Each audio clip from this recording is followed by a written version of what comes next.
Hi, welcome to week 3 of Academic Success and Personal Significance. I hope your first term has been going well for you. Please don't hesitate to reach out if you need any additional assistance. Today's video is going to recap some challenges I noticed with some of you with week 2. And then we're also going to do some tips for week 3 to help you with the remainder of the assignments that are due this week. Okay, so we're going to click into week 2 of Blackboard. Then let's go to the bottom down here. Enrollment Advisor Experience Survey Acknowledgement. Some of you are missing this assignment. Now, you may have done the survey, but you probably didn't go back in and submit the assignment. So I'm going to show you how to do that. So the first step is to click on the blue link for the survey. You just answer all of these questions and then you click Submit. After you do that, you're going to go back into Blackboard. You click on week 2, and then you go down and click on the title, Enrollment Advisor Experience Survey Acknowledgement. And then once you do that, you want to go to the bottom and click Begin. You want to answer the questions and then Submit. Once you do that, your 5 points will automatically be assigned. To check on your grades, you can always go into My Grades to see if you're missing any assignments. If you're unsure who your enrollment advisor is, you can go into your My Ottawa student portal. So you just log in. Once you log into your portal, you click on students and then your main page will pop up and then it does show you your advisors. So this is an example of when I was a student here at Ottawa. And so if you go down here, Anita Frawley is my primary academic advisor. My enrollment advisor is Tabitha Jones, and then my finance advisor was Joyce Yurkava. So that's how you could figure out who your enrollment advisor is.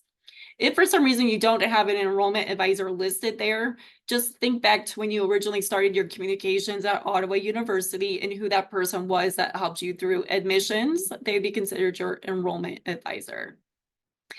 Okay, for week 3 now, you are required to be logged into your student email to view the video on the change puzzle. And so if you're in your portal, you can click on student email and it's going to take you directly into your Outlook account. That's how you could easily log in. Then you can click on Blackboard to take you back to your course.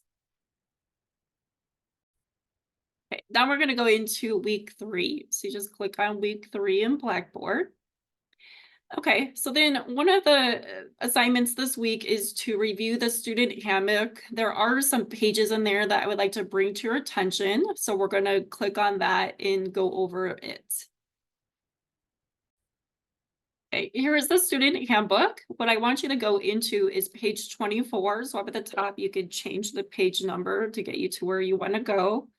And what I would like you to read about in here is the academic honesty policy. That's an important thing to pay attention to. The other thing I want you to be aware of is our academic grievance policy. So for example, if you got a grade on an assignment or a course that you are wanting to argue about, there is a formal policy to do that. The first step is to do an informal grievance.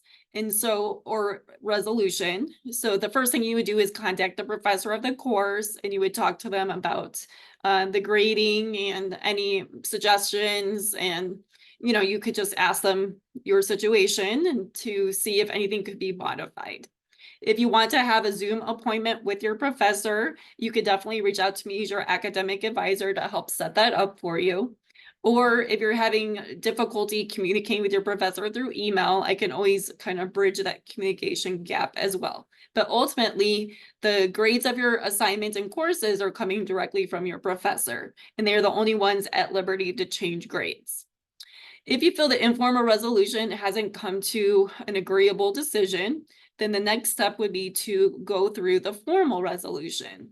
And that would be to submit an essay to the academic dean, explaining the situation, providing as much evidence and details of your argument. And if decided to go forward, they would create a grievance committee that your complaint would go to. So anyways, this page goes through all of this policy for you. It's also important to review the attendance policy that's listed on page 26 of this document. So it goes into detail as to how the attendance works here at Ottawa University. Page 27 goes over cheating and plagiarism and also goes through the grading and the letter grades that are assigned and what those stand for.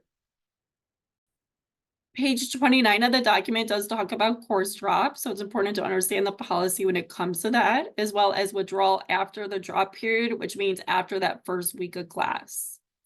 Another policy that I often use with students is something called the no credit option. Life does happen. You have emergencies in your family. You have situations where health may be of a concern.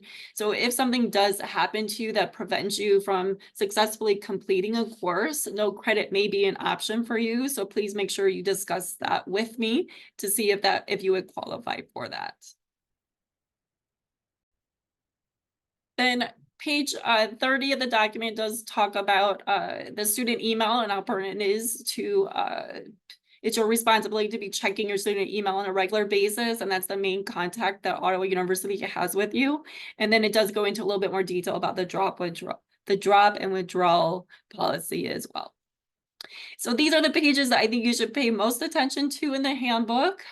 These are the ones that are relating directly to you. But again, the whole handbook is at your disposal. After you are done reviewing the handbook, then you go here and you click on the title. Once you go into there, you do have to click begin, and there's going to be some questions that you have to answer. Once you answer all the questions, please submit it. And again, your points are going to automatically be assigned to you. Now we're going to talk about preparing for change journal entry. So this is the main assignment for week 3. When you click on week 3, you're going to come here to an introductory video. Again, you have to be signed into your emails, your Ottawa student email to view it. So you can click on the play button here. You can watch it in the stream, or you could click on the blue link right here. And again, it's an introductory video. After you watch the video, you definitely want to come down here and click on the handout. The handout is going to go into more detail about how the change puzzle works.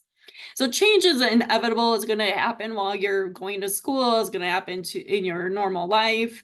How you deal with change, on the other hand, is something that kind of determines an individual's character. And so there's different ways that you could handle change.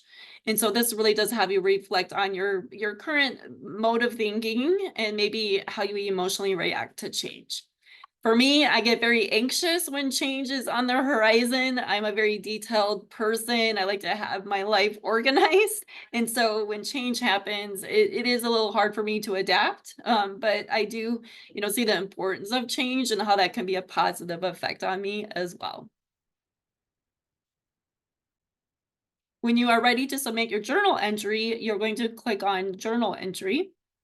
And then please understand that it is a 250 word reflection, and you are your docked points if you do not fulfill that criteria of having 250 words. So in a minute, I'm going to show you how you could count your words.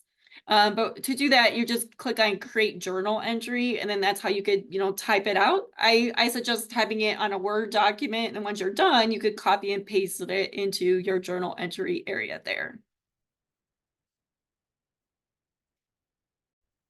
I'm going to show you how to count words on 2 versions of Microsoft Word. So this is an older version that I have, and then I do have a newer version as well. In the older version, what you want to do is highlight the passage that you want to review. So let me stop this for a second to make sure I'm showing you the right thing here. Okay, so this is the document that I want to review. So I just highlight the passage. I want to check the words, and then I go up to the top here and I click on review. After I click on review, I click on word count. And then it's going to pop up here. So there's 40 words in my highlighted passage. So again, you need 250 for your journal entry. Okay, another thing you should check while you're in Word is check spelling and grammar. So if you have the old version of Word, you would just go up to review, and then you click on check spelling and grammar, and then any kind of errors are going to pop up. So right now I don't have any errors in this document.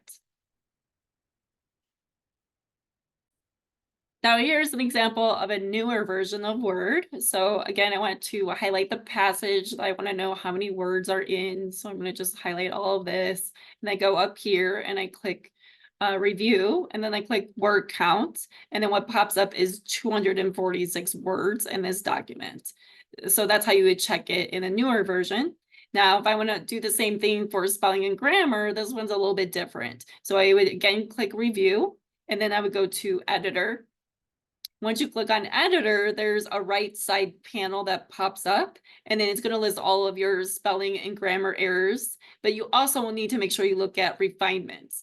One error or an area that students have a lot of errors in is usually conciseness. So please make sure you're checking all of those areas when you do the editor. Okay, so again, these are some things that help you with your writing assignments. If you've already submitted your journal entry, you can go back in and check your word count and your spelling and grammar. Once I grade it, if you are missing the word count and you are docked points, feel free to add additional words and resubmit for additional points. Okay, well, thanks. Bye. See you next week.